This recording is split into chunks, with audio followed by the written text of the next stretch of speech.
Hola, bona vesprada i benvingudes. Comencem un cicle que hem eixit a última hora de Dones en Maig. Al voltant de... Començarem amb la persona que ens presentarà el llibre esta vesprada, que és Dolors Marín.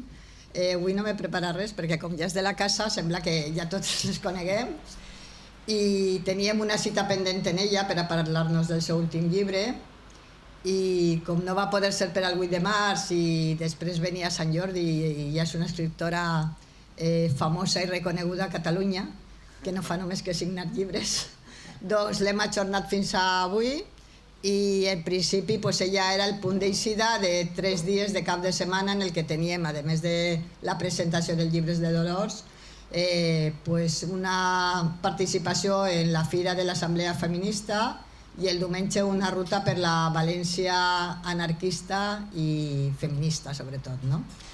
Avui la tenim així, és un plaer, com sempre, comptar en Dolors. Ens presenta l'últim llibre que ha escrit, el de Dones de Foc, que ara ens contarà, és un repàs, ens presenta 13 dones d'arreu d'Europa que varen vindre a participar en la Guerra Civil Espanyola i que suposo que serà interessantíssim, jo no me l'he llegit, és la segona vegada que presento un llibre sense llegir-me'l i ja sabeu que Dolors és historiadora, doctora per la Universitat Autònoma de Barcelona,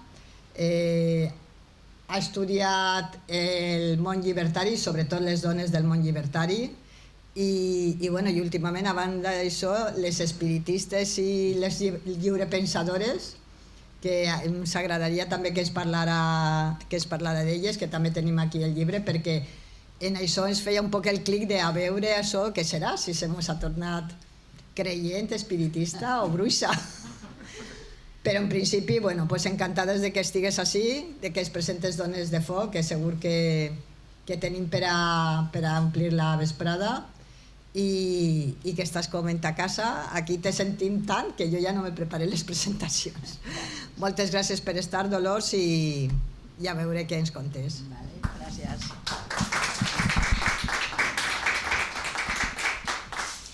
Bé, doncs, bona tarda a tots i a totes. Gràcies per estar aquí en divendres, amb amenaça de pluja, però al final fa un sol espectacular.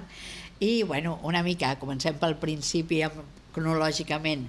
Primer les espiritistes i després aquestes antifeixistes del 36. Per què? Perquè les espiritistes, seré molt breu en aquest cas, quan la pandèmia vaig decidir estudiar unes dones que em sortien a totes les revoltes que hi havia a Catalunya i altres llocs de l'estat espanyol. Aquí a València en teníeu moltíssimes, perquè a Júlia, que explica la revolució del petroli i del coll, ja surten espiritistes. Jo me les trobo a Barcelona, a la Setmana Tràgica. La policia no s'atreveix a detenir-les perquè van ben vestides, però clar, estan cremant esglésies. Dius, aquí hi ha alguna cosa, no? Dius, aquí hi ha alguna cosa quan la policia els escorcolla les seus espiritistes, les deté, i dic, doncs seria que molestaven, però teòricament per invocar els espírits a les nits els podia tractar de boges, que és el que se'ls hi tractava, però no com perquè la policia les detingués. Llavors vaig pensar que hi havia molt més i vaig començar a investigar realment, a fer una cabussada des del meu racionalisme científic, que potser ara ja no és tan racionalista, no? A veure què feien, i començo a mirar i la gran sorpresa és que comencen a fer revistes de dones i per dones, o sigui, seria la primera premsa feminista del país, revistes de dones a vegades no estàndards, o sigui, no estàndards vol dir que tenien algun defecte físic, com seria el cas de l'Amàlia, que era cega, el cas de la Maria Trulls, que era una dona que havia d'anar amb una cadira de rodes que li compren per subscripció les seves amigues a partir de la premsa, dones que a vegades tenien algun altre defecte físic però que compensaven aquest defecte a partir d'una gràcia que elles deien la mediumnitat. O sigui, a mi me falta algo de lo físico, però a nivell de coco soy muy potente, no? Diríem així. I començo a veure, la gran sorpresa és que veig que parlen entre elles, teixeixen rets de sororitat femenina important, d'assistència, d'ajuda, i el que més em va agradar és que la majoria d'elles, com que són dones solteres, perquè els homes no les volen, doncs comencen a crear escoles de nenes a les seves cases, amb uns anys en què les nenes començaven a treballar als 7 i 8 anys al ram tèxtil, o sigui que les nenes eren explotades i, a més, la Iglésia Catòlica els hi nega sempre el dret a l'educació, perquè les dones hem de ser el que l'Església Catòlica deia l'àngel de l'hogar. Deien, si les dones estan pels seus marits i els hi fan el menjar i ells estan tan a gust a casa, així no hauran d'anar als sindicats obrers, així no ens la liaran. Si la dona retén a l'home, l'àngel de l'hogar, els homes quedaran a casa, i a més, lògicament, se'ls assigna el rol de continuadores de l'espècie, el rol, sobretot, i això serà molt qüestionat des del neomalthusianisme anarquista i des de l'espiritisme, el rol de paridores d'ejércitos coloniales, o sigui, arriba un moment en què la majoria d'espiritistes i teòsofes comencen a posar en marxa un eslògan que es diu huelga de vientres, no vamos a tener hijos para vuestras guerras, no vamos a darlos carne de cañón, i se'ls comença a acusar d'antinatalistes. O sigui, això sembla una tonteria, però és molt important, perquè no és només el dret al propi cos, que és el que sempre hem demanat les dones, decidir si podem tenir fills o no, sinó també el dret de que després, quan tu aconsegueixes que el teu fill arribi a una edat adulta, després d'haver-lo mantingut i nodrit tota la vida, se te l'emportin amb un exèrcit colonial, amb guerres dels burgesos o dels, diguem-ne, dels imperialistes, no? Llavors, clar, començo a trobar tot això, veig que aquestes espiritistes coincideixen amb les primeres pacifistes, que ja em quadra, començo a veure que algunes espiritistes s'encadenen per impedir aquí a València l'embarcament de soldats a les guerres de Cuba, en concret la Belén Sàrraga i 6 amigues són detenides aquí en València, i després, a 1909, que és quan jo les havia vistes per primera vegada, a la Setmana Tràgica de Barcelona comença amb una protesta de dones contra l'embarcament de soldats al Marroc. O sigui, s'estan queixant perquè marxen els seus marits, que són els avorgats reservistes al Marroc, i és una protesta antimilitarista. Com que no aconsegueixen frenar l'embarcament, al cap de mitja hora comencen a cremar les esglésies i les escoles d'élite de Barcelona regentades per la Iglesia. O sigui, no es cremen escoles així, cremen els maristes, els claretians, els no sé què, que són escoles de classe alta, de xicos, d'una església que margina totalment a les dones de l'educació. Llavors vaig començar a veure que aquestes dones eren molt més intel·ligents del que podíem pensar, en absolut no tienen que ver con los programas estos de Iker no sé cuántos que echan por las noches, no són dones que es volen fer riques sapiguent si els hi tocarà la loteria ni volen saber quan és que van a morir. No. És una cosa completament diferent. Elles, com a grup de dones espiritistes i després teòsofes, el que volen és tenir el control dels cossos i d'allò que en aquells anys es comença a pensar que és el més enllà. Ells diuen que el missatge, sobretot el missatge sagrat que ens ve des del Neolític o abans, d'allò que no sabem, de lo intangible, doncs diuen que l'ha seqüestrat l'Església Catòlica, que només el capellà té dret a fer la unió entre els vius i els morts, quan històricament érem les dones qui teníem la clau de pas entre els vius i els morts. Som nosaltres qui parim, som nosaltres també qui vestim els morts, qui acompanyem els morts, qui fem tot un ritual relacionat amb la mort, que els homes no fan, i elles el que volen és recuperar tota aquesta força. Com les dones que havien estat les primeres profetises, ja seria, per exemple, en les societats matriarcals i sobretot en les societats mediterrànies. Recordeu la poderosa imatge de les dones micèniques amb els pits a l'aire, amb les serps, que les serps que són les que prediuen el futur, són les pitonisses, ve de pitón. Les dones teníem una part central en el discurs del sagrat. Què farà l'Església Catòlica? Apartant-se Apartant-se el misteri d'ells, qui és l'àngel? Un nen transvestit, ja no és una dona, ja no és la Sibil·la, que encara està a Mallorca, com a part central del lloc sagrat de l'Església. Els homes no pararan fins que ens facin fora del lloc principal on es desenrotlla el gran teatre de la religió. I elles ho recuperen. És impressionant quan començo a llegir a l'Amàlia Domingo Soler i ella diu: la mujer es la moderna pitonisa de la ciencia. Esto es el ágora. Això és l'àgora on parlem tots, i llavors és quan jo em decideixo investigar. Llavors, gran sorpresa per la senyora Marín, no?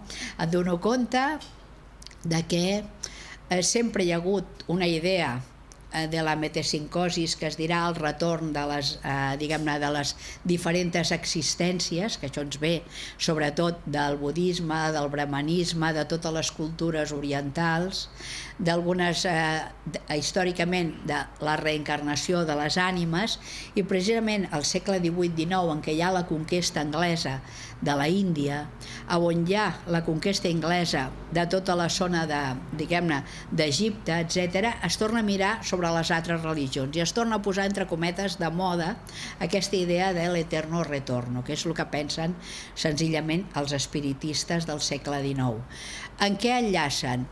Amb tradicions on la dona sempre havia tingut molt de poder, on les dones eren importants. Per exemple, el catarisme que havia estat posat fora de circulació per l'Església Catòlica, los càtaros, es diuen els perfectes. Els càtars són una societat on les dones són igual que els homes, on les dones fan poemes, canten, són dones cultes, però clar, la religió catòlica acabarà fent creuades contra els càtars, els cremen tots, els albigesos. I llavors ens veig que elles una mica el que estan és intentant tirar d'aquestes tradicions. Que és veritat que és mentida? A mi, com a Dolors Marín, no m'importa, us ho dic de veritat. A mi, que es parlessin o no parlessin amb els morts, m'és igual. A mi el que m'interessa és que com a dones i com a feministes aconsegueixen fer un forat en el seu moment amb el que és la societat del seu temps i a partir de les seves reunions nocturnes comencen a fer plataformes d'empoderament de dones i de desobediència civil. Això és importantíssim. O sigui, com a dones. Això, dirien els antropòlegs, ¿les funciona? Sí, pues de conya. O sigui, les funciona com a grup, com a teràpia de grup, perquè és important. Són dones on la mortalitat infantil és brutal, on els seus homes i els seus fills són portats a guerres colonials, on elles estan despersonalitzades perquè des dels 8 anys treballen i no tenen accés al coneixement, i a partir de reunions nocturnes a tots i cada un dels barris, sobretot de l'estat espanyol, que és el que jo estudio, fan reunions de dones, a les grans ensenyen a les que no saben, parlen i tenen una lleugera esperança perquè creuen en la reencarnació. Un dels poemes que elles diuen més és un poema dedicat a un fill mort que es diu Hasta luego, perquè pensen que aquest nen es podrà reencarnar amb un veí, amb una altra persona que la saludarà, que sabrà qui és. Elles pensen que poden tornar d'alguna manera. Que s'ho creuen o no, a mi m'és igual. O sigui, realment, a mi el que m'interessa és veure com això ho converteixen en una arma política important per reclamar drets.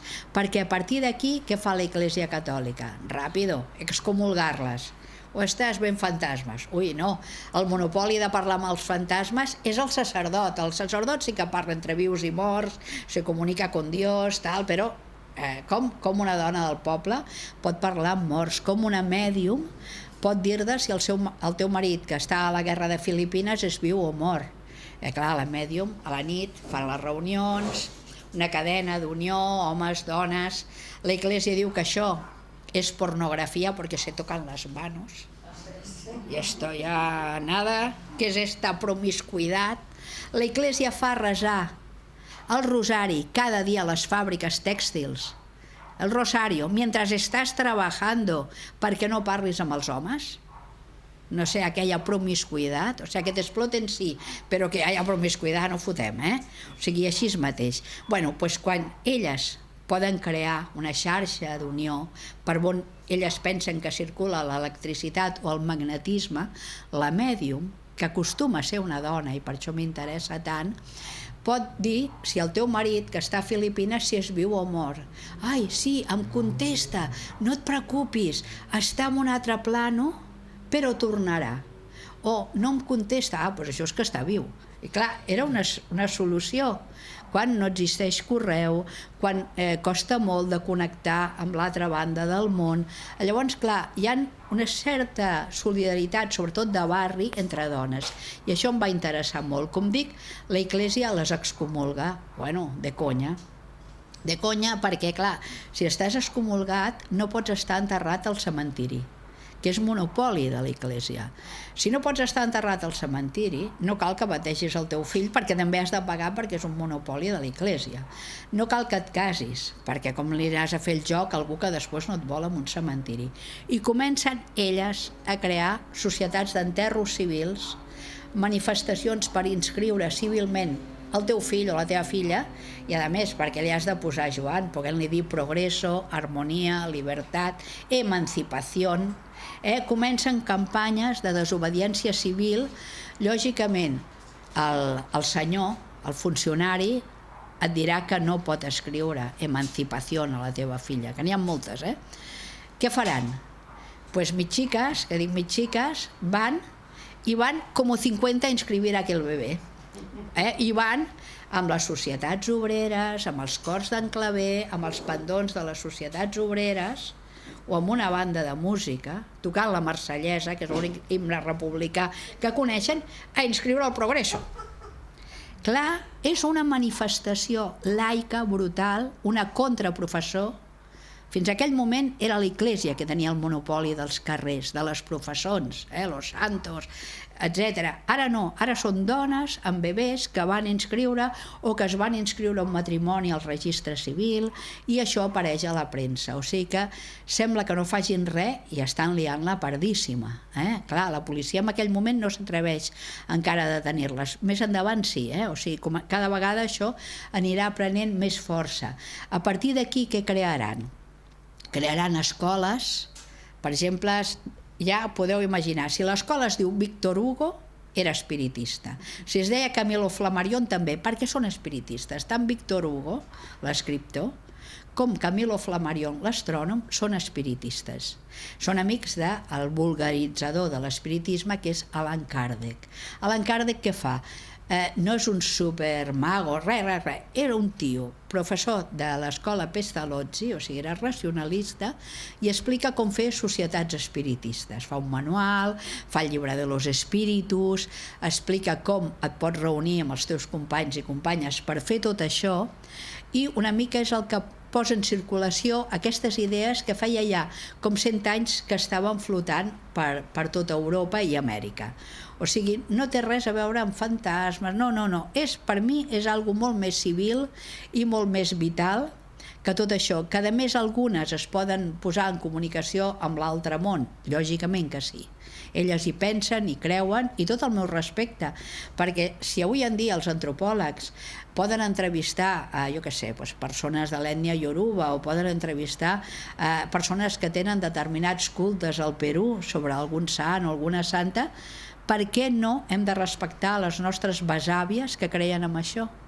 Per què, des del segle XXI, que som tan racionalistes, no hem de respectar aquestes creences? Jo, de veritat, quan vaig aterrissar sobre elles, estava molt com, yo no creo en nada, ¿no? I després dius, ¿y por qué no? Y si se'ls hi pareixia, pues millor, yo qué sé, pues sí, porque eso quiere decir que hay alguna esperanza també, o sigui que dius, no haig de ser tan autoritària des del meu pensament, sinó que elles obren un ventall increïble i ostres, i a més jo, quan començo a investigar això, no coneixia cap espiritista, ara sí, ara després em van donar a conèixer mèdiums, persones vinculades a l'espiritisme cardesià, i són una gent magnífica, pacifista, vull dir, superbona gent, amb unes idees que no són les meves, però màxim respecte. És per això que vaig fer el llibre de les espiritistes, no és que em hagués trastocat i després de fer tants llibres sobre anarquisme, doncs la Marín s'hagués tornat algo raro, no.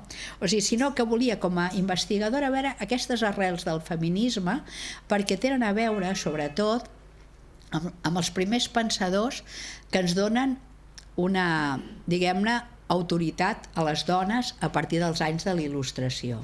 Sempre hi ha hagut al llarg de la humanitat homes i dones que han lluitat pels drets de les dones. Pensar que no era així és mentida i és vulgaritzar la història, però a partir de la Il·lustració apareixen sobretot Saint-Simon, que era un senyor francès que pensava molt en què la industrialització ens faria més lliures a tots, que va, la pifió totalment, pobra, però els seus deixebles posen en marxa les primeres formes de vida comunitària, sobretot en Fontaine i d'altres, comencen a pensar que potser la societat ha de ser més paritària. Són els anys en què coneixen moltes companyes seves que estan treballant però que també estan implicades a fer totes aquestes campanyes de desobediència civil, de nous pensaments, etc.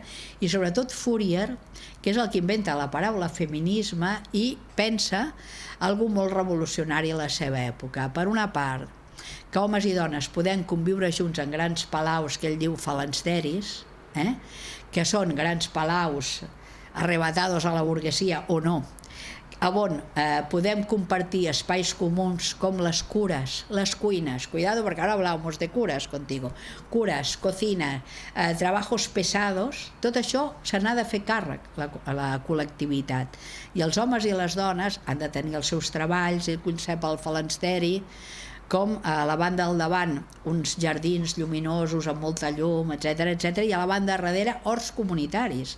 Poca broma, perquè està prefigurant ja el que serà el comunisme libertari del 36 de l'Isaac Puente.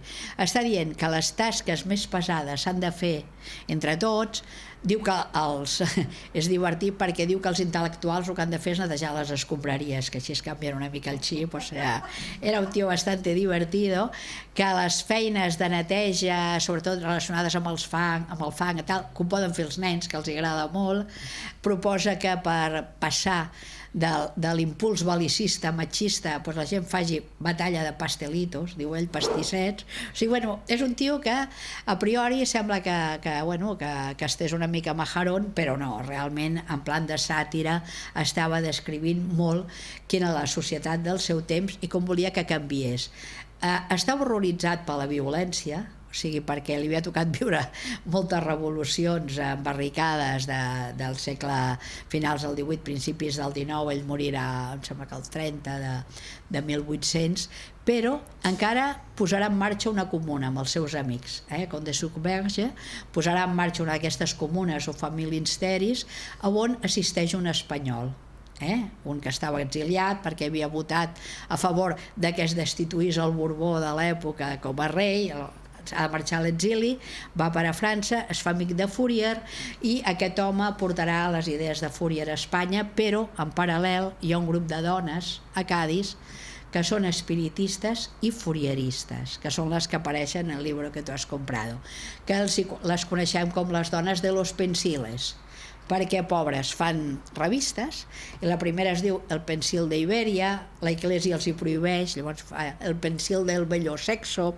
després els hi tornen a prohibir El pensil de no sé què, i sempre van dient los pensiles, són dos dones que treballen cosint, vull dir, ho explico molt al llibre, però ja tenen les idees de Fourier, aquestes idees de que podem retornar, fan aquesta revista dedicada a les dones, i a més introdueixen ja molts conceptes molt innovadors, no només és Fourier, són els conceptes, imagineu, 1840-50, homeopatia, ja en aquella època, el concepte de gimnàsia sueca, de coses a l'aire lliure, el concepte de Fourier i la nova sexualitat de les dones, i sobretot una sèrie d'idees socials importants lligades a la laïcitat, o sigui, al no respectar l'Església.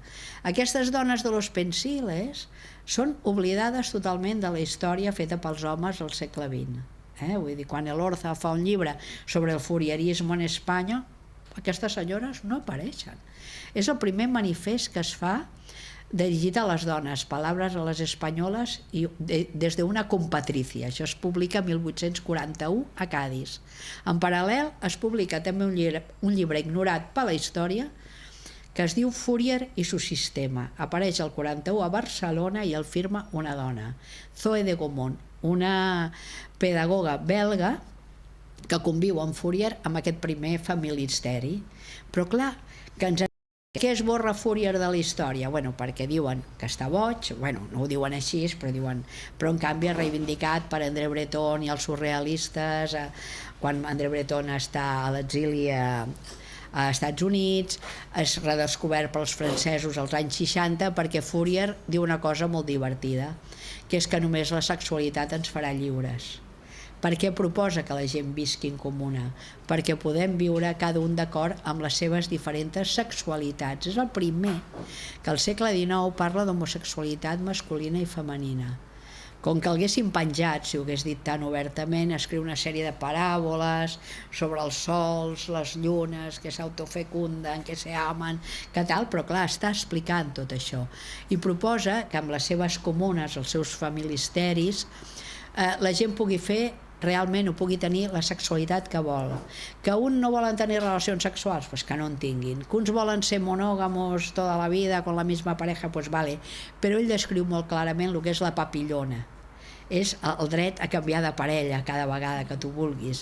I, a més, pensa que a part de treballar tots aquests habitants del familisteri i tenir fills en comú, que clar, és el producte que hi hagi molta gent allà, doncs que hem de fer festes, la gent ha de fer festes a la nit perquè la vida és per gaudir-la, per disfrutar-la. Llavors es proposa que la gent tingui accés al coneixement, que puguin fer festes, etc etc. És a dir, planteja una nova manera de viure.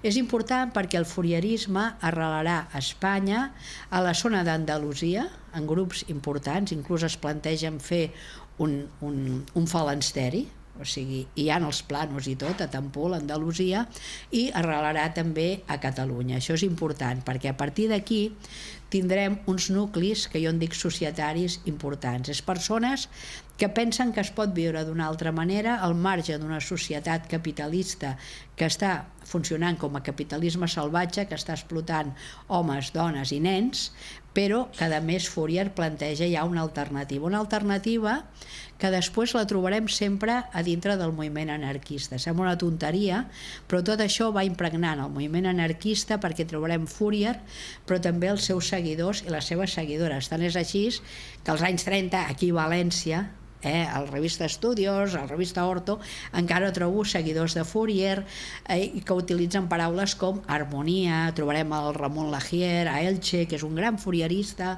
el Navarro Murillo, que traduirà molta obra de Fourier. O sigui que realment hi ha una corrent subterrània que no sé per què a la Universitat Espanyola no l'he interessat en absolut. És una corrent anticapitalista basada en l'ajuda mútua que anys després anunciaria Kropotkin, però que coneix Fourier, basada en la solidaritat i sobretot en la llibertat dels dos sexes, que això és important, no? Per això vaig rescatar aquestes espiritistes, perquè la majoria d'elles són fourieristes, no totes, o sigui, quan jo aquí parlo aquell llibre de les visionàries del primer grup que es crea a l'estat espanyol, que és la Societat l'Autònoma de Dones, que la crearà la Teresa Claramunt, que és anarquista, però amb una dona cega, que és l'Amàlia Domingo Soler, que és espiritista, que ha fundat la Luz del Porvenir, i amb una altra dona republicana atea, que és la Lope de Ayala, estic veient que és un grup feminista de dones per dones i a més que són extremadament tolerants entre elles. Poden pensar diferent, però com que tenen un enemic molt més gran, que és l'Església Catòlica, l'exèrcit, l'Estat i el capitalisme, com a dones necessiten sororitat. A partir d'aquí es crearà aquesta efímera, diguem-ne, grup específic de dones, això sempre els he buscat, són grups específics de dones, o sigui, dones per dones, on elles necessiten, sobretot quan està la Teresa Claramunt en actiu a dintre d'aquest grup, intentarà fer un sindicalisme femení important. És divertidíssim perquè en un altre llibre ho he posat, no aquí, no volen interlocutors homes, no volen delegats sindicals, diuen que s'aprofiten del prestigi que això els hi dona i que a més que parlen per elles quan ells no saben la doble o la triple jornada laboral de les dones. Diu, no volem homes que parlin per nosaltres.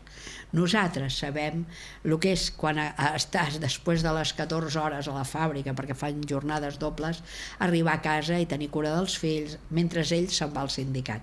Això és brutal. Quan elles verbalitzen això? Clar, costa molt de trobar aquests testimonis, però hi són, perquè els primers que no els reprodueixen ja són els sindicalistes de l'època, però són molt progres, però no tanto. Clar, has de buscar, al millor, diaris que no tenen quasi res a veure, però veus com funciona el míting de dones. La primera vegada que s'intenten reunir no poden entrar al local.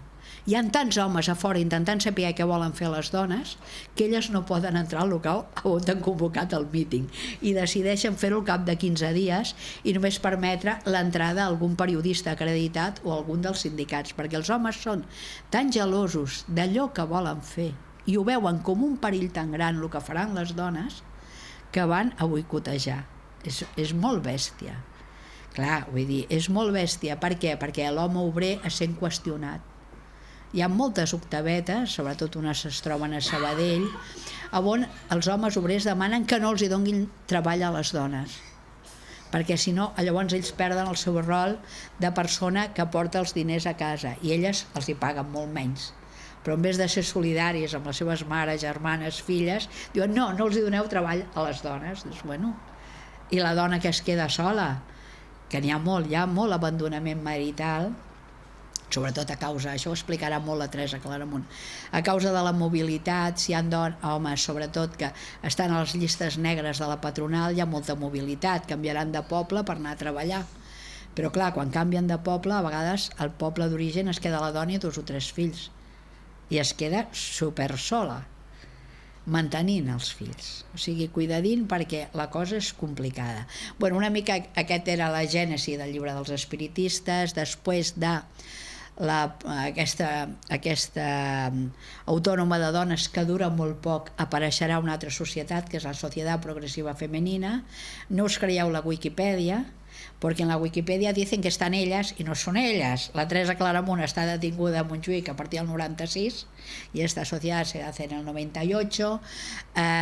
La Amalia Domingo Soler s'ha ido corriendo perquè han començat les bombes a Barcelona i diu, no, yo no soy anarquista, yo solo soy espiritista y tengo muchos años, pobra dona. Vull dir, clar, no és una dona d'acció directa, la que sí que queda és la Lope de Ayala i les seves amigues. La Lope de Ayala muntarà la Progressiva Femenina i és la que apareix amb una foto importantíssima d'una manifestació de més de 5.000 dones al carrer demanant a Canalejas que no deixi entrar a ordres estrangeres a Espanya. O sigui, quan comença el gran procés de laïcitat a França, es prohibeixen ordres religioses i què hacen los religiosos franceses? Intentar venir a Espanya a muntar colegios de niños y niñas. Llavors hi ha una gran manifestació laica de dones amb pendons, amb les societats obreres, només dones, una foto impressionant, és la portada d'un llibre que no està aquí, que està en català, Les espiritistes lliurepensadores, on estan totes elles al carrer dient abajo el clericalismo. O sigui, volem ser lliures, volem tenir accés al coneixement, al racionalisme científic, etc etc. Què passarà amb la Progressiva Femenina? Després de la Setmana Tràgica serà desmantelada. Perquè, clar, la Setmana Tràgica es coneix també com la revolta de les dones. És la Iglésia qui diu la Setmana Tràgica, perquè els hi cremen els convents. A Barcelona es coneixia com la revolta de les dones. Això vol dir que les dones estaven al carrer.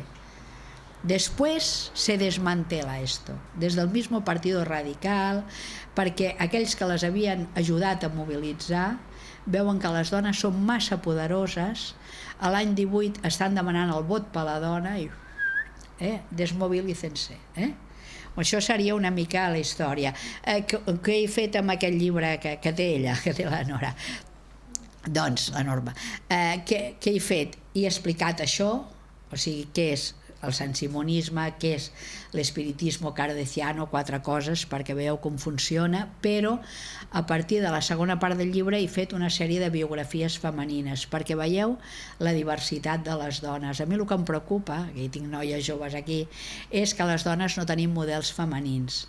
M'empipa molt que parlin per mi com a dona, m'empipa molt els discursos nous que hi ha des de la universitat, de molts tios que ara diuen que fan hair story, que ho han sentit així com de...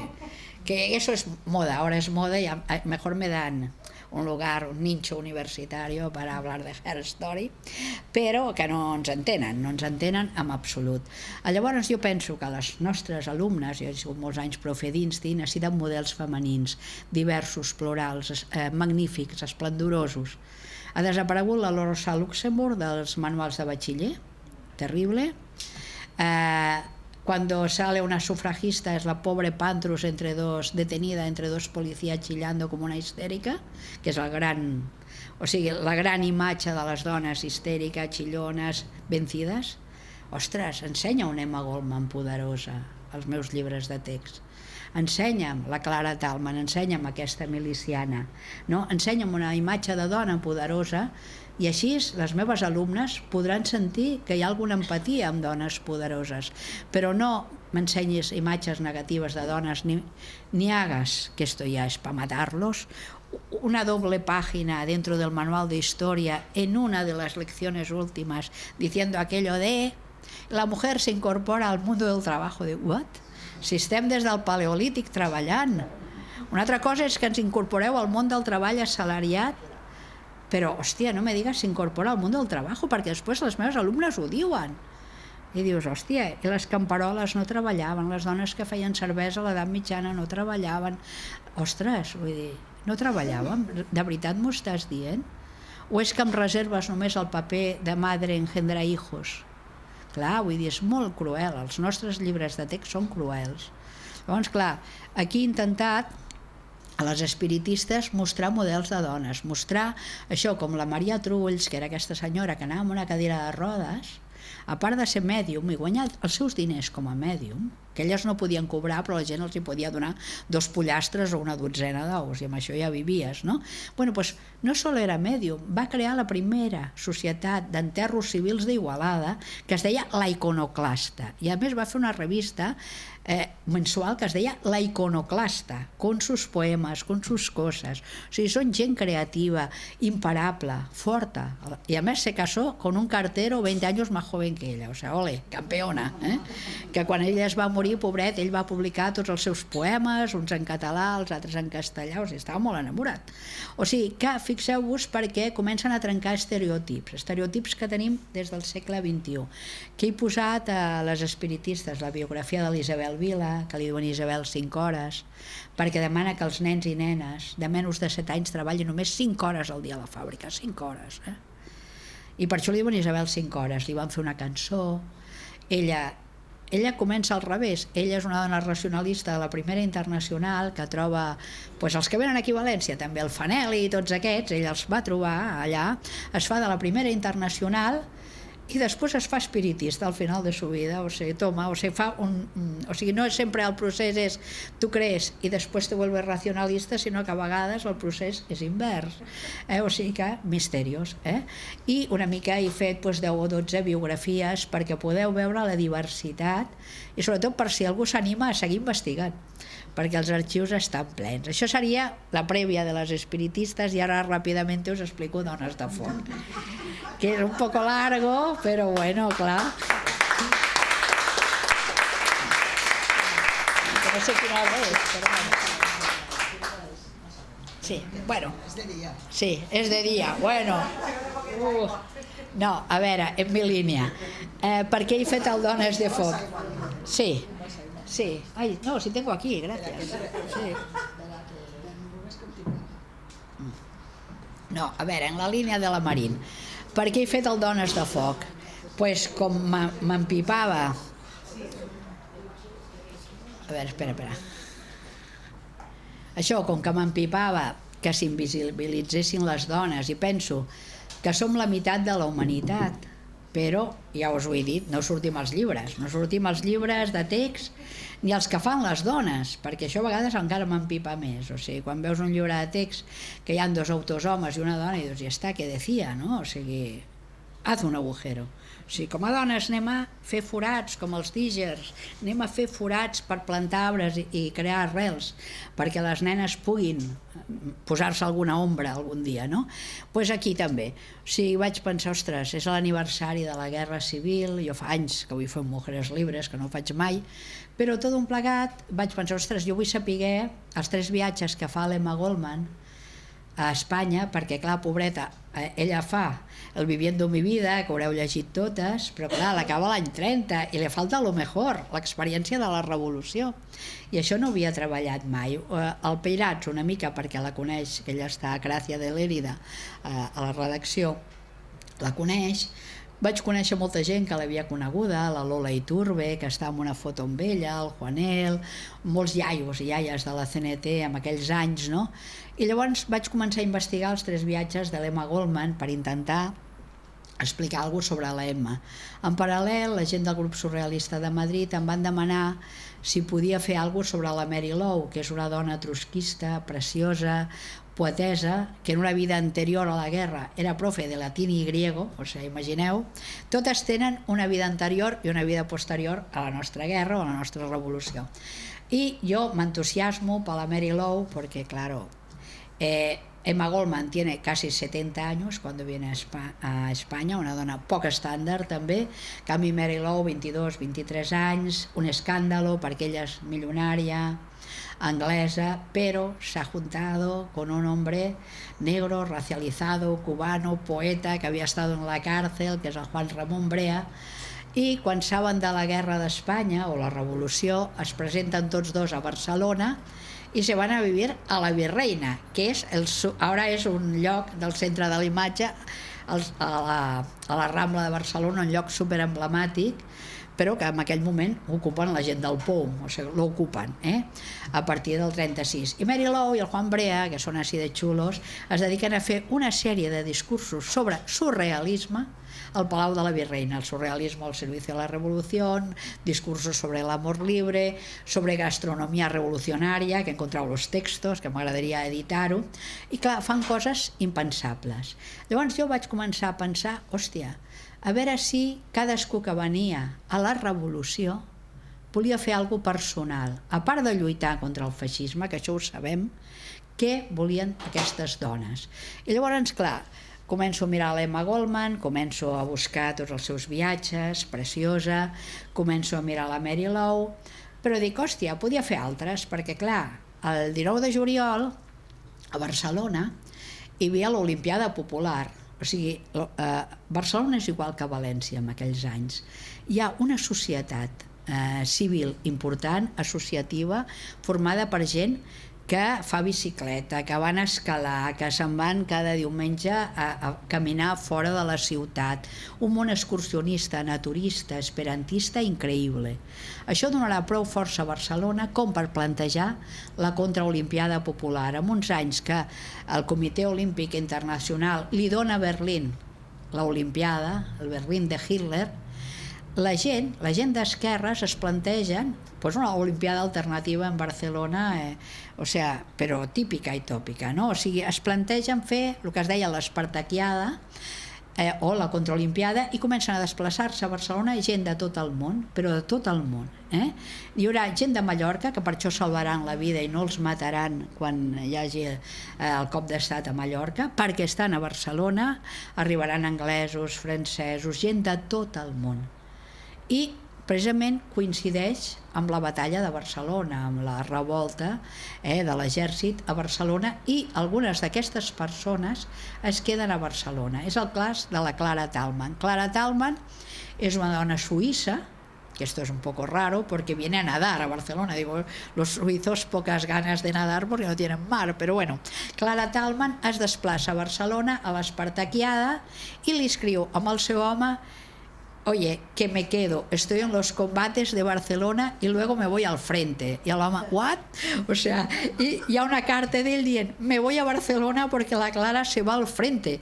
Diu, i és una mujer rubia, i en Espanya la rubia me fotran la dona, i ell ve. I clar, això em sembla meravellós, perquè ell ha vingut a lluitar contra el feixisme, però se'n va a la guerra. I com ella, molta gent, hi ha uns ciclistes, em sembla que són irlandesos, que moriran tots al front. O sigui, hi ha gent que està a Barcelona casualment, perquè han vingut a l'Olimpiada, però es queden a lluitar.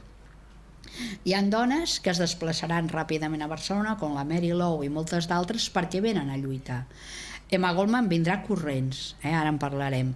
Hi ha dones que estan abans a Barcelona. I per què estan abans? Què us sembla? Les alemanes, austriaques... Perquè Hitler ha començat a fer lleis contra els jueus des de 1933. Tenim la Margaret Michaelis, fotògrafa, que està a Barcelona des del 34. Serà la gran fotògrafa de la CNT. Margaret Michaelis ha vingut amb el seu company, el Rudolf Michaelis. Quan arriba a Barcelona, a cap de poc temps es separen, o sigui que ella se queda con el nombre, però ja no estan junts perquè ella se'n va amb un altre noi alemany. Però Margaret aconsegueix treballar per la Generalitat de Catalunya a partir del 34, per la revista Gat Part, perquè és una fotògrafa professional importantíssima. Sap fer fotografia industrial, que ningú sap fer al nostre país. Agafa unes tomes des de dalt, farà fotografia sobretot d'arquitectura, treballarà pel Gat Part, per les revistes progressistes de Barcelona. S'anirà amb el Miró i amb Encert, a Andalusia, a fer fotos de les cases blanques d'Andalusia, o sigui que els hi sembla un nou tipus d'arquitectura. I clar, el 36 segueix a Barcelona perquè ella és anarquista, perquè han marxat d'Alemanya perquè estan perseguits pel Hitler, perquè ella i el Rudolf són anarquistes, i a més es relacionen amb anarquistes a Barcelona. I clar, ella serà la gran fotògrafa de la CNT, de la revista Mujeres Libres i d'Umbral, aquí a València. Però està vivint a Barcelona, i ella, Margaret, és una altra de les que apareix aquí. Hi ha una altra dona que és la Eta Feden. Les que haureu vist les Mujeres Libres haureu vist que a vegades hi ha una dona que signa com a Eta o Feden o Feder, i clar, l'he trobada perquè ningú sabia qui era. Començo a mirar, dic, una dona alemana, començo a mirar premsa, trobo que li fan una entrevista abans de la guerra, perquè és una dona que es guanya la vida fent classes d'idiomes, que en sap molt. És una dona que ha fugit d'Alemanya, això ho aprenc després, perquè Hitler ha tancat una escola racionalista que ella tenia preciosa, ha vingut sola a Barcelona amb 2 fills, de 2 pares diferents. S'ha establert sola a Barcelona a partir del 33. I és amiga del Fèlix Martí Báñez, formarà part de les xarxes teosòfiques de Barcelona, això també ho he après després, però clar, hi ha algú que em dona un dato. Diuen, aquesta dona té alguna cosa relacionat amb Blanes. Jo me voy a Blanes, que és un poble de la costa, vaig a l'arxiu, dic, teniu alguna de la guerra? Hi ha una revista, no sé. Miro la revista editada por Eta Feden y donde escriben sus 2 hijos. Clar, m'explota el cap. La Eta va dirigir tota la guerra l'Escola d'Arts i Oficis de Blanes, on també fan classes sobre surrealisme, que és el que és moda de l'època. Hi ha fotos, hi ha molt de material, i clar, jo m'entusiasmo perquè dic, ostres, això que deia, cada un ve a buscar a la revolució allò que li aporta a nivell personal. Per unes dones és poder fer ensenyament, per altres poder fer conferències, per unes altres això, la col·lectivització econòmica, en el cas sobretot de la Emma Goldman, i començo a estirar més d'or. Dic, hòstia, podia fer un llibre. O sigui, és quan començo a pensar que podia fer un llibre, perquè dic, hòstia, estas se lo merecen. A més, també el faig perquè m'enfado. ¿Por qué se enfada la Marín? Perquè aquestes pobretes me les foten com si fossin brigades internacionals. What? Brigades internacionals es crea a l'octubre de 1936, quan el senyor Stalin veu que hi ha una revolució en marxa a l'estat espanyol, que hi ha col·lectivitzacions, que els anarquistes han guanyat el carrer, que tenen poder, que han organitzat escolaritzacions per nens i nenes, o sigui, hi ha un poder anarquista al carrer. Sobretot a la zona de València, des d'Alicant fins al nord, tot Catalunya, algunes zones de Madrid. Què fa Stalin? Vaig a mobilitzar una força que vagi a Espanya a controlar això. Vamos a intentar implementar un socialismo de Estado, no sé, aquests con l'autogestió facin el que els doni la gana. Però clar, quan jo veig que en una plataforma sobre brigades internacionals de la Universitat de Barcelona consten totes elles com a brigadistes, quan dius, perdona, si estava aquí des del 33, o sigui, ni en sueños imaginava que seria brigades internacionals. O aquestes, o sigui, abans de l'octubre estan totes aquestes dones aquí. Està Simone Weil, que consta com a brigades internacionales, quan ve i diu soy anarquista i es fot a la columna d'Urruti, Simone Weil. Hi haurà totes aquestes dones, hi haurà sobretot dones del POUM perseguides pels comunistes de brigades internacionals, com a sobre dius que formen part de brigades internacionals. A mi em sembla que és un falsejament total de la història i és no fer cap favor a aquestes dones. Llavors ja és quan decideixo editar el llibre, clar. Vull dir que haig de dir que aquestes dones no són brigades, són molt més lliures. He trobat dones comunistes que són expulsades del Partit Comunista precisament per la seva sexualitat lliure. És el cas d'una parella de dones que venen a Barcelona, la Margaret Atlan i la seva companya. Aquestes dones venen d'Anglaterra i és Soberano de l'Amor. Jo els hi dic Telma i Luis, perquè les fan fora del seu partit, volen contribuir a la Revolució Espanyola, al final els hi fan un paper de la Creu Roja i agafen un descapotable que té una d'elles i travessen França, i per això dic Telma i Luis, perquè elles diuen una revolució nos estava esperando, i viuen al juliol del 36 un estiu d'amor a les barricades de Barcelona, entre el front i la rereguarda, amb una Barcelona esplendorosa en aquells anys, perquè realment la gent es pensava que havia guanyat la revolució. I una mica aquestes són les dones que ens surten elles, que són 13, hi ha 12 capítols, però apareixen aquestes dues dones que són parella, apareix la Nancy Cunha al principi de tot. Una mica he volgut presentar diferents models de dones, perquè totes i cada una d'elles venen a buscar coses diferents a la revolució. Hi ha dos argentines, he puesto dos argentines completament diferents. Una és la Mica Chelvedere, que formarà liderant li diuen la capitana, portarà una centúria perquè el seu home el maten, només arribar pràcticament, són trotskistes, estan a prop del trotskisme, a prop del que és el POUM, però no són específicament trotskistes, i la Mica durant molt de temps estarà portant una centúria d'homes, amb totes les contradiccions que això representa. Mica també, en una vida anterior, feia una altra cosa, era dentista. Però clar, quan arriben a la guerra, canvien tot el paradigma. I, a més, l'altra argentina és una dona molt vinculada a València, que és l'Anita Nahuel. L'Anita Nahuel, potser no us diu res el seu nom, però és la que firma com Anita Mujeres Libres i Umbral, que em vaig fer una ximple per trobar-la també, vaig haver d'escriure a l'Argentina, els companys, a veure qui pot ser la misteriosa Anita, que jo em pensava que era una falta ortogràfica i volíem posar Kira, que potser hagués sigut la Lola Iturbe, però llavors veig que no, que la Lola està amb l'Emma Goldman al front, llavors dic, ha de ser una altra, i al final, clar, és Anita Nahuel. Llavors vaig fer la biografia de l'Anita i la teniu aquí també. O sigui, una mica he intentat buscar aquestes dones desconegudes. Anita Nahuel era abogada, ho deixa tot per venir a escriure aquí, porta material, des de segueixen reunir a la universitat. Un altre dato és que té una entrevista amb el Simón Radovitzky, clar, són argentins, o sigui que realment he intentat armar un ventall de dones que sigui prou atraient com perquè veieu que quan hi ha en marxa una revolució no tothom ha d'anar al front a fer com la Mica, a fer la lluita antifeixista. Hi ha gent que es queda a rereguarda i fa coses importants, com una dona que ningú la coneix, que aquesta és l'única que no he trobat una foto, que és la Lida Gerkheim, que és la dona del Karl Einstein. Karl Einstein és voluntari a la columna d'Urruti, és un home que és el primer que valoritza l'art africà.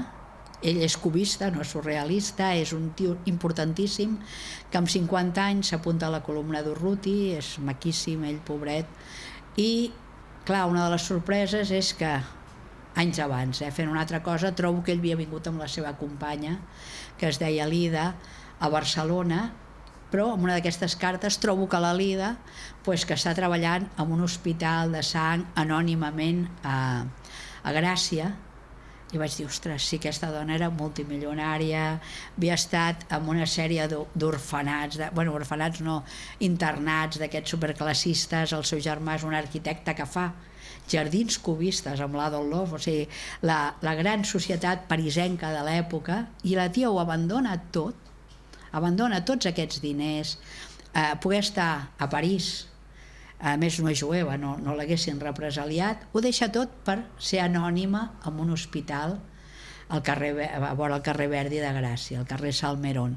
I clar, el més terrible és que quan marxen a l'exili, perquè estan fins a l'entrada les tropes de Franco resistint a Barcelona, ella i ell, o sigui els dos, quan marxen a l'exili, ella es suïcidarà igual que el Walter Benjamin. El volen matar, o sigui, el volen matar sobretot els nazis, però també els comunistes, perquè han estat els combats dels fets de maig de Barcelona, i clar, ella es quedarà viuda. És terrible tot això. I bueno, una mica això, he fet aquest ventall de dones perquè realment això, jo em plantejo, quan hi ha la revolució, què fa la gent a la revolució, no? I sobretot perquè la gent vegi que hi ha maneres de lluitar, no?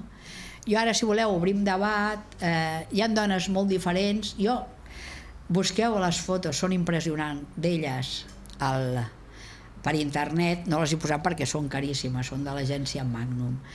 La primera que surt, la Nancy Cunard, és una dona preciosa que el Man Ray fa fotos, que ella està així i porta tot de braçalets africans. Aquesta és la Nancy Cunard. Ha passat a la història com estereotipo de musa salvaje, tal, que va. Era una dona que va crear, amb els seus diners, una editorial on va publicar llibres de tots els seus amics, superimportants, des de Huxley a qui més era, el Joyce, gent que després ni la reconeix. Però ella es deixa els diners per publicar a tota aquesta gent, estimarà un músic de jazz i és la primera dona que fa un relat sobre el que és la negritud i el racisme als anys 20, és un llibre que es diu Negro, perquè ella es dona compte quan estima amb aquest noi negre a l'abisme que hi ha, i també és igual que la parella que formaran la Mary Lou i el Juan Ramón Brea, són parelles de dona blanca i un senyor negre, que això és un escàndol a la seva època i a les seves famílies, que quasi les deshereden. La Nancy Cunard es deixarà la pell per demanar la intervenció de les potències europees a la guerra d'Espanya. Ningú li fa cas. Acabarà fatal, perquè aquesta és una altra. Després de la guerra les seves vides es trenquen. Nancy serà anorèxica, acabarà alcoholitzada, acabarà molt malament, tothom li donarà l'esquena. I clar, la meva pregunta com a dona és, quan un senyor escriu i és alcohòlic no passa nada, però quan és una dona és lo peor. És lo peor. De Nancy Cunard no en parla ningú, és injust. Moltes noies em diuen, hòstia, sort que has fet el llibre perquè almenys podem reivindicar la Nancy Cunard, perquè és veure com el patriarcat destrueix fins a aquells estereotipos més bonics que podíem tenir de dones, de servei a la comunitat, de servei a tot, perquè s'ho carreguen tot, o sigui, no deixen res, no? O sigui, una mica aquest és el llibre i per això l'he fet, o sigui, una mica així en confio i que són poques, més o menys, podem parlar. Ara sí que obrim debat, igual no esteu d'acord amb mi. Hi ha una cosa important, per què s'aparta les dones del front? Perquè clar, això són les biografies, però totes les biografies expliquen una història comuna. El gran debat és o guerra o revolució. No és el mateix la lluita antifeixista que la revolució. Totes les que apareixen aquí són revolucionàries. Totes es plantegen que no és una guerra antifeixista, no han vingut aquí a matar alemanes o franquistes, no, han vingut a transformar la societat. I la segona pregunta és per què s'aparta les dones del front?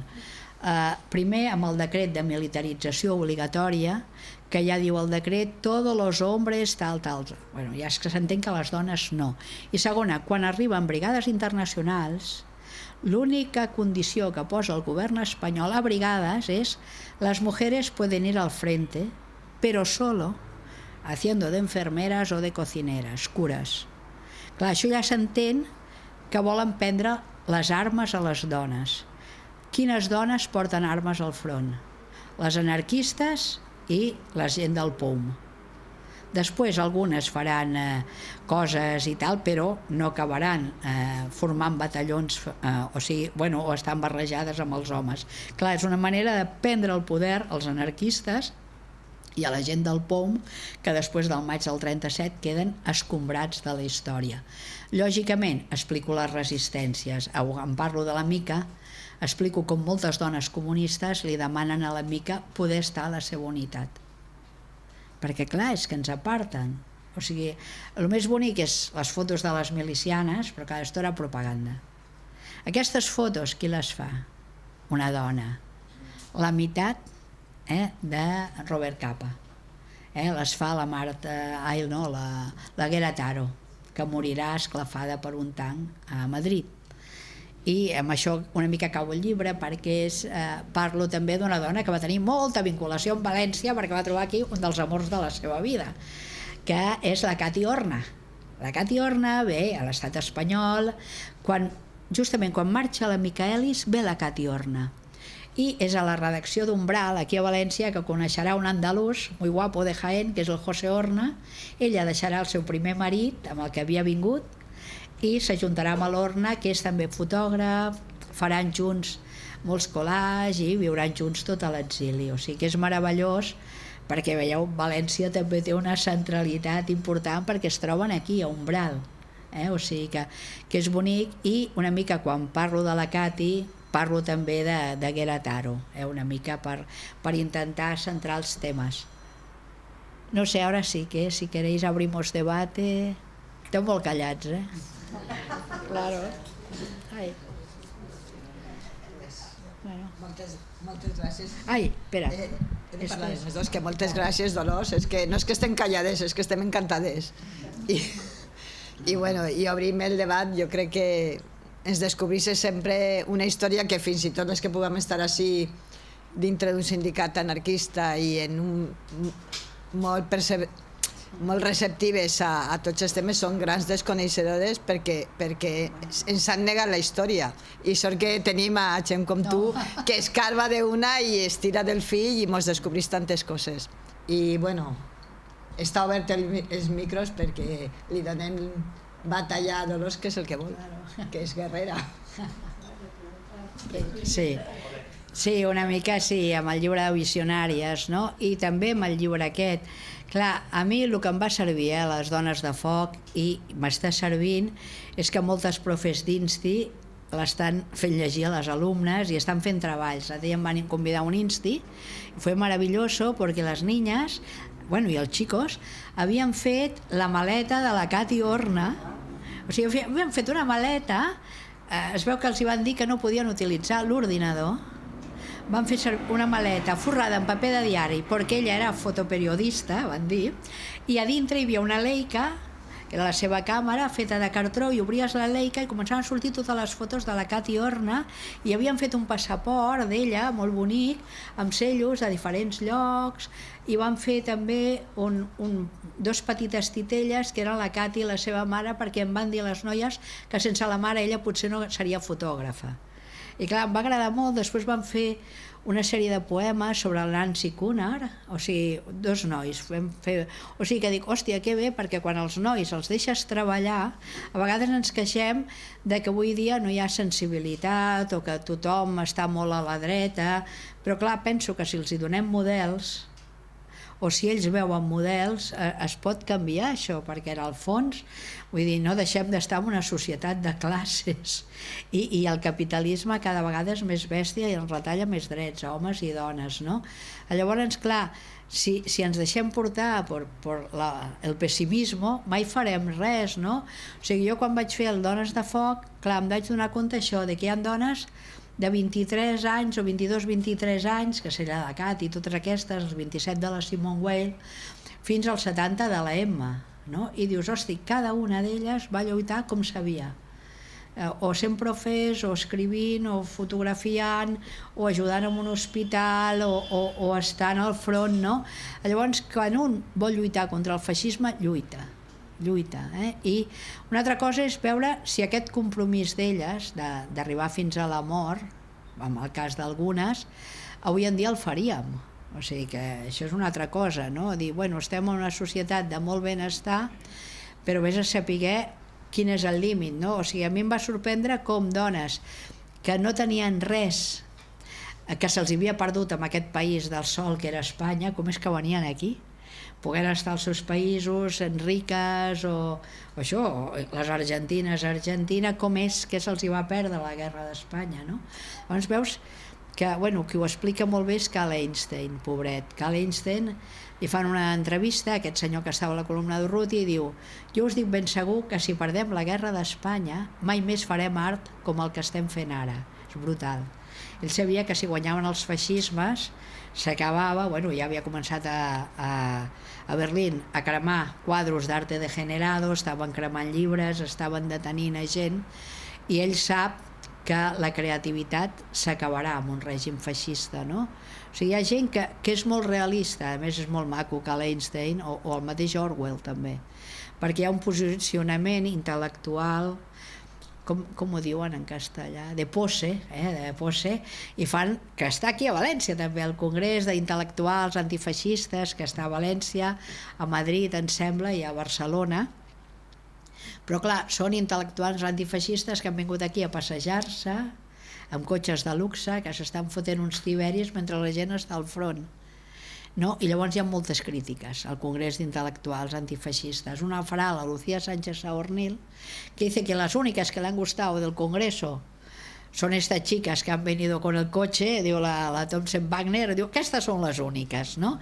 Granell farà una crítica molt bèstia, que després va ser escriptor surrealista també del PUM, farà una crítica al Congrés, i otro és George Orwell.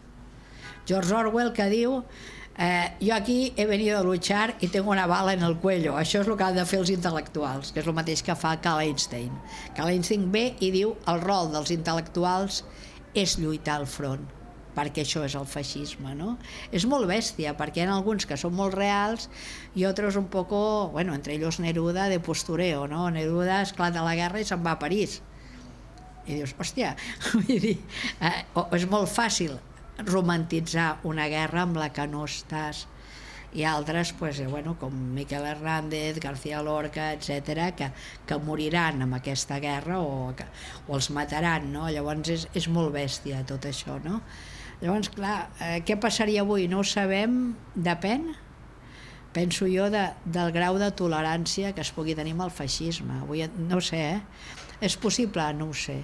No ho sé, pot ser, no ho sé. Això és una cosa que ens interpel·la a tots, Sí, és difícil, però sí. Me n'alegre, jo no soc capaç de preguntar, jo me n'alegre de l'optimisme de la Dolors, perquè caiguem massa en el món en el que estem. És molt difícil ser optimista, però jo crec que se van fer moltes coses i n'hi ha que reivindicar-lo. Perquè l'altra part sí que té tota la seva història, i nosaltres jo crec que necessitem, i jo estic molt d'acord amb la Dolors, que no sé si el futur ja no saps si creure en la raó, en l'ensenyament i tal, però que és molt important que les joves tinguen referents. Jo crec que no els hem tingut. Jo encara me sento interpel·lada a arribar a temps de tindre-los en aquesta edat, però estic molt encantada per la Mafalda i per la Carme, que estan així, per una filla que tinc de 20 anys, per les nostres filles i també per els fills que també plen això, no? Jo me n'alegre molt que n'hi hagi persones optimistes com la Dolors, perquè això contagia i és molt important que reivindiquem a totes, que són molt desconegudes, i és important, i tant de bo les mestres les porten a l'escola. Jo crec que, suposo que per a tu també seria molt el veure els treballs, que això ha omplit tota la feina que has fet, no? Sí, jo crec que són diversos instis que m'han cridat, o sigui, jo no ho esperava, però hi ha noies que són profes o noies i no tan noies, no? I em diuen, pots venir al meu insti? Pots venir? I jo dic, pues sí, perquè com m'he jubilat, pues ara tinc temps, no? I tal. Però que m'agrada veure què pensen ells, perquè jo penso que és ells i elles que han de veure això. I també una cosa, o sigui, l'altre dia en una presentació en una biblioteca, un amic meu em va dir: ostres, és que, clar, estàs parlant del passat. Clar, jo sóc historiadora, jo parlo del passat, però penso que la trampa no només del nostre país, sinó tots aquests països meridionals on hi ha el capitalisme tan implementat, és que ens han fet perdre la memòria històrica. O sigui, parlar avui de l'Olimpiada Popular i d'una Olimpiada alternativa és que no ens hi cap ni al cap. Només ens plantegem fer concerts alternatius a unes festes populars, és lo máximo que llegamos. Però plantejar-te una contraolimpiada i mobilitzar gent que pugui venir de Nova Zelanda a participar en la contraolimpiada, això és brutal. O sigui, això vol dir que hem perdut consciència obrera, consciència d'orgull de classe, hem perdut la fe en les nostres pròpies forces, i clar, això és que està guanyant el capitalisme. O sigui, quan veiem que no hi ha resposta és perquè a vegades ja no tenim tradició o hem oblidat molt ràpidament tots aquells que eren els nostres, que es diu a Catalunya. Aquests és dels nostres, no? O sigui, aquests eren els nostres antecedents, que és el que passa sempre. O sigui, la història de la humanitat es construeix per genealogies. Les dones estem recuperant la nostra, però com a classe també hem de recuperar valors, genealogia. Per què en sabem tan poc? Per exemple, que estem en un context ara aquí anarquista, no? Però s'han perdut tots els valors republicans. La gent es pensa que la república és una bandera. Era molt més, era la laïcitat, una sèrie de contrafestes populars, uns valors basats en la solidaritat, unes lleis igualitàries. La gent es pensa que la república és una bandera. Clar, així no farem res. I a més són banderes que fan a la Xina, o sigui, com totes les altres, no? Llavors és un objecte de consum, no, poca broma. O sigui, clar, vull dir, hem de recuperar una mica imaginaris col·lectius i per això penso que és important la pedagogia. Igual no esteu d'acord amb mi, o sigui que igual la lleva Lola Ferrer. Hay una mujer en Barcelona, se llama Lola Ferrer, que es la primera que para un escrache delante de su casa. Y aquella semana se organiza el sindicato de inquilinos en Barcelona en enero del 18, que es la primera, luego vendrán más, pero entonces se organiza en CNT ya un sindicato de inquilinos. Claro, ¿pero por qué? Porque las mujeres son las que han de pagar cada mes la casa, o sea que sí, que el marido podía estar trabajando, pero realmente cuando la mujer no tiene comida para sus hijos es cuando sale a la calle. Pasa que en los libros de historia te dicen que son huelgas precapitalistas o huelgas que no están cohesionadas porque no ven claro quién las dirige. Claro que son els rebomboris de pa que se dicen en catalán, ¿no? O revueltas del hambre. Cuando las donas, que es lo mismo que la Comuna de París, cuando las mujeres no tienen que comer, asaltan hornos, carbonerías, etcétera, para repartir entre las otras. Esto pasa en Barcelona en el 18, pasa en Palma de Mallorca también, creo que pasa en Málaga, porque en el Estado español, en el 18, es el final de la Primera Guerra Mundial y el Estado español está vendiendo a los dos ejércitos los productos de primera necesidad. Entonces el precio de los productos de primera necesidad sube muchísimo, se llaman las subsistencias, por eso dice el precio de las subsistencias, y empiezan a haber motines de mujeres porque no bajan los precios. Y entonces hay asaltos a hornos para repartir pan y también por el carbón, porque el carbón no sirve solo para calentar, sino para cocinar. Claro, si no tienes carbón no puedes cocinar. Entonces son huelgas de mujeres, pero súper importantes. O sea, en Barcelona, la he estudiado esta, Barcelona pasará del Partido Radical de Lerroux, que está en el gobierno, pero que no hace nada, a la CNT. Será una valenciana, la Libertad Ródenas, que es mucho más joven que las mujeres del Partido Radical, que Amalia Alegre y otras, son más jóvenes y esto lo toman las de CNT, las Ródenas, las hermanas Dulcet, la Lola Ferrer, y entonces sí que la lían pardísima.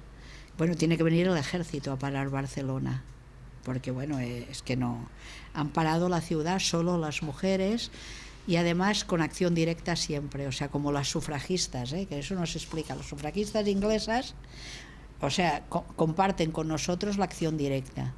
Las mujeres en Barcelona, donde la policía no las espera, se reúnen, asaltan mercados, asaltan barcos, en Mallorca asaltan un barco también, porque se está llevando la comida para vender a los ejércitos O sea, tanto a los alemanes como a los otros, ¿no? Claro, las mujeres no tienen que comer. Pasa que estos motines no salen en los libros de historia, es que es brutal. Sí, claro. No, yo humildemente, yo pienso que no quieren el voto, lo que quieren es el derecho a hacer leyes, que es muy diferente, porque las leyes nos discriminan como mujeres. O sea, el rollo de las sufragistas no es meter el voto en la urna, sino el derecho a ellas a hacer las propias leyes, a ser abogados, a ser juezas. Es que se explica muy mal. Yo he tenido muchas discusiones con anarquistas, pero digo, bueno, pero ¿para qué quieres el voto? Digo, bueno, porque yo quiero ser igual que tú. Yo puedo decidir votar o no votar, pero quiero tener derecho. O sea, yo no soy pues una ciudadana de segunda. Yo puedo tener derecho a no ir a votar si a mí no me da la gana, pero es esto. Entonces, cuando ellas piden esto del voto, es la participación en la vida colectiva. Pero hay un interés también en atomizar la lucha de las mujeres. No, es que yo no soy burguesa, yo soy de las otras. No. O sea, la lucha de las mujeres es una. Y es en todos los ámbitos. Entonces, además, muchas de estas feministas sufragistas que dicen, muchas eran antinatalistas, como Annie Besant, o sea, que son partidarias del control de natalidad, cuidado, o sea, que hay muchas más cosas dentro de todo este grupo, y además entre ellas también se pelean las sufragistas, o sea, hay unas más radicales y otras menos también, pero claro, no podemos aquello decir, no, estas es que eran burguesas. ¿Cómo iban a ser burguesas si eran mujeres de fábrica? O sea, a veces enseguida tachamos de supremacistas blancas o burguesas. No, cuidado. O sea, no es fácil desprestigiar aquello que no eres tú, ¿no? O sea, yo a veces me enfado por eso, ¿no? Porque no puedes desprestigiar. De la misma manera que nosotros no podemos desprestigiar por racismo, tampoco nos pueden desprestigiar, ¿no? Entonces, claro, decir que estas son burguesas, ¿no? Flora Tristán no era una burguesa y ahora podría pasar por una mujer burguesa, o Luisa Michel era blanca, sí, pero estaba deportada en Nueva Caledonia, fue maestra, pasó por la cárcel. No es fácil decir todo eso, ¿no? Y hay una cosa más bestia, que es que Kropotkin, que era tan majo y tan solidario y que escribe sobre las prisiones, tenía amigas sufragistas y no escribió nada sobre las sufragistas. Cuando eran alimentadas a la fuerza en las cárceles, sí, que murieron por ella, cuando hicieron acción directa y apedrearon el Parlamento, se tiraron a los caballos para morir, y los anarquistas como si vivieran en otro mundo. Dios, bueno, que no teníais mujeres, hijas y tal, o sea. Además, quien ayuda a Kropotkin cuando llega a Inglaterra es una mujer, que es quien dirige Freedom, y es ella quien pone toda su fortuna, y ahora parece que Kropotkin era el que hacía el periódico Freedom. Y Dios, no, era ella. Pero ella, como dice Virginia Woolf, es anónimo, es nombre de mujer. Las mujeres no firmamos casi nunca, ¿no? Entonces, claro, Katy Horna y Margaret Michaelis, muchas fotos no están firmadas. Yo sé que son de ella porque ves que es el mismo enfoque, o aparecen en Umbral. Coge Umbral o Mujeres Libres y mira quién firma las fotos, porque ellos siempre firman, ellas no.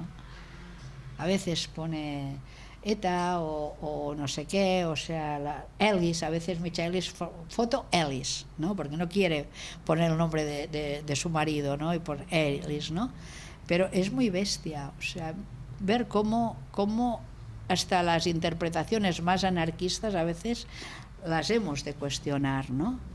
Sí, Charlotte Wilson, la mujer que monta Freedom, el periódico, ¿no? Pero siempre, bueno, momento cabreo, un volumen sobre mujeres y tal, que hay un capítulo sobre la mujer de Kropotkin y el señor que lo ha puesto pone a la sombra del gigante o algo así, o a la vera del gigante. Ya no quiero saber nada más, porque seguimos con estereotipos, ¿no? O sea, es muy bestia. Mira, tendremos que escribir más. Sí, no, es un ejercicio de todas. No, yo a veces digo, que cuando me preguntan por las espiritistas, yo digo, hostia, pero es que hemos de recuperar las de cada sitio, porque en cada barrio había sociedades espiritistas y habían estas activistas sociales, o sea, pero nadie se ha mirado como, claro, han pasado el estereotipo de mujeres locas, que es uno de los estereotipos, o sea, hay varios estereotipos de género, ¿no? Y este es uno, estaban zumbadas, ¿no? Veían fantasmas, pero claro, eran realmente resistentes sociales y desobedientes sociales de acción directa en el siglo XIX. Es que hemos de ver cada vez qué contexto es. Era muy difícil en aquellos años ir contracorriente, ir contra la Iglesia, no ponerte luto cuando se moría un familiar, porque los espiritistas no se ponían de luto. Decían, no, ya regresará. O sea, la armaron grandiosa en el cementerio de Madrid, porque empezaron a repartir octavillas el día de Todos los Santos diciendo, los muertos no existen. Claro, es que ¿qué hay más revolucionario que negar la muerte? ¿Por qué? Porque según la Iglesia Católica, cuando tú te mueres, vas al cielo o al infierno. Si vuelves, no hay pecado, puedes hacer lo que te dé la gana. O sea, poca broma, ¿eh? Porque si tú puedes volver, no hay castigo. Es una segunda o una tercera o cuarta, ¿no? Pero entonces, claro, si no hay pecado, se desmonta toda la argamasa de la Iglesia Católica, todas las prohibiciones. No, yo pienso, ahora no lo había pensado, pero tienes razón. No, yo pienso que igual ahora estamos más solos. O sea, que la individualidad, como decías tú hace un momento, nos ha cortado mucho. Entonces es más difícil tejer redes de solidaridad, aunque creamos que no. Era mucho más fácil en los vecindarios del siglo XIX o en los años 30, cuando aparecen estas mujeres, ¿eh? O cuando yo era chica. O cuando éramos chicos todos, ¿no? Vamos al año 75. O al 75, tienes razón. O sea, porque en las barriadas todos nos conocíamos. Y entonces era fácil mover, o era fácil que salieran los vecinos, se plantaran por cualquier cosa. A ver, yo una pregunta. Ánimo. Se va de más rápido. ¿Tú sigues en contacto con la universidad? Todos estos proyectos, ¿qué ambiente hay, por ejemplo, a nivel universitario? Porque la universidad la ocupan más de la mitad de mujeres o más. Las estudiantes hay más mujeres que hombres. Y en el ámbito de la historia, por ejemplo, ¿qué hacen las...? No, danos algo de esperanza. Bueno. ¿Te encuentras sola cuando No, Bueno. por suerte no. Por suerte no, está cambiando todo, pero es la sociedad que cambia.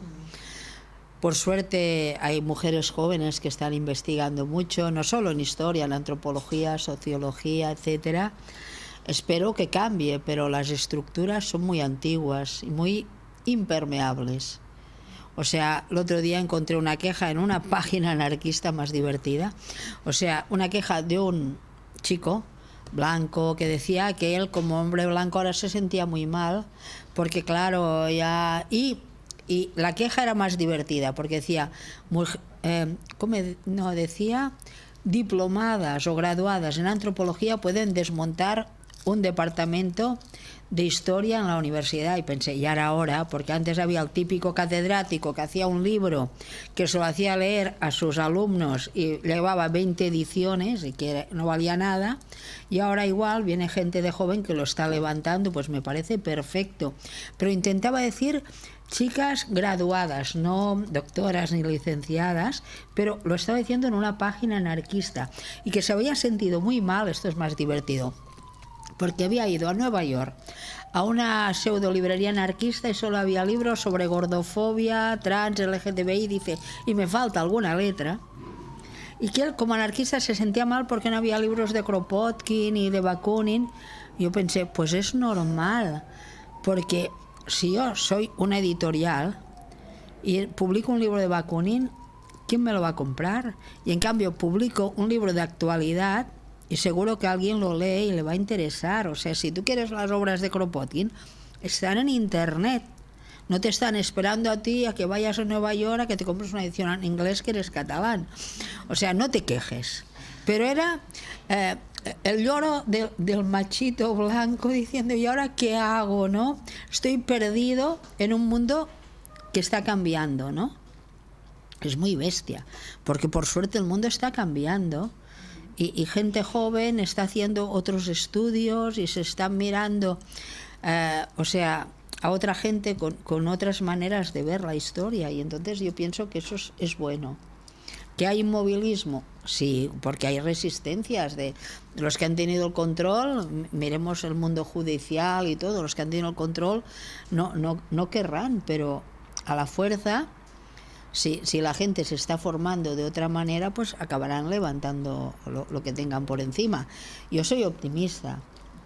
¿Qué costará? Sí, pero bueno, yo pienso que es en cierta manera el progreso, o sea, diferentes miradas, somos una sociedad que hemos acogido a muchas otras sociedades aquí y ahora por fin pues tienen voz, o sea, tienen voz y pueden levantarlo desde abajo, y entonces eso para mí está bien. Que hay reaccionarios, sí, en todas partes, o sea, pero ¿Tú vienes del mundo de la academia?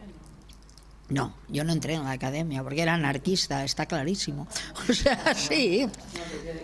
Yo hice una tesis sobre anarquismo y mi director de tesis me dijo: ¿y ahora quién quieres que te publique esto? ¿La Abadía de Montserrat? O sea, que es una de las editoriales prestigiosas en Cataluña. No, yo fui primero a Sociología, que era la única legalizada en Barcelona, que era el ICESP, y luego fui a la universidad normal, porque yo había hecho boicot a las pruebas de selectividad.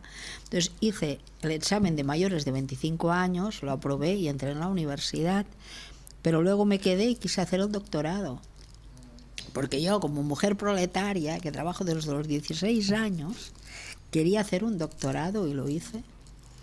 Y sí, he dado algunas clases, pero yo sabía que no iba a entrar, o sea, porque yo soy de Hospitalet, o sea, anarquista de Hospitalet, o sea, esto es, o sea, no es pedigrí, digamos así. Claro, o sea, todo lo que he hecho, lo he hecho sola, o sea, sola. Sí que luego me dieron una postdoctoral en antropología, una beca, pero así, o sea, lo he hecho sola, me busqué yo las editoriales para publicar y me ha costado mucho, claro, ser reconocida un poco.